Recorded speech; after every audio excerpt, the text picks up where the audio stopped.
विरारमधून एक महत्त्वाची बातमी। पिण्याच्या पाण्यावरून चक्क मारहाण करण्यात आली। सख्या भावानं बहिणीला मारहाण केल्याची घटना उघडकीस आली। मारहाण करणाऱ्या भावावर आता गुन्हा दाखल करण्यात आला। भावाला अटक करण्याची बहिणीने आता मागणी केलेली आहे। महत्त्वाची बातमी आपण पाहतोय। विरारमध्ये पिण्याच्या पाण्यावरून मारहाण करण्यात आली। सख्या भावानं बहिणीला मारहाण केल्याची घटना आहे। मारहाण करणाऱ्या भावावर गुन्हा दाखल करण्याची मागणी आता बहिणीने केलेली आहे। मधून खाली उतरली असता माझा भाऊ संजय विजय एडवणकर हा माझ्या मागोमाग येऊन माझा व्हिडिओ काढायला सुरुवात केली। मी सांगितलं माझी व्हिडिओ का काढतो, त्याने माझ्या कानाखाली मारली आणि मला ढकलून दिलं।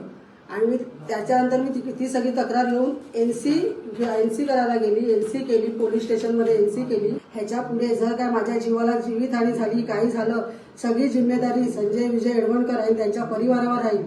तर ह्याची दखल घेऊन पोलिसांनी मी जी काय नोंद केलेली आहे एनसीची त्याच्यावर दखल घेऊन गांभीर्याने दखल घेऊन माझी नोंद करावी आणि ह्याच्यावर गुन्हे दाखल करून ह्याला अटक करावी ही माझी तुम्हाला नम्र विनंती आहे। लोकशाही मराठी ऐका, पहा, जागरूक रहा।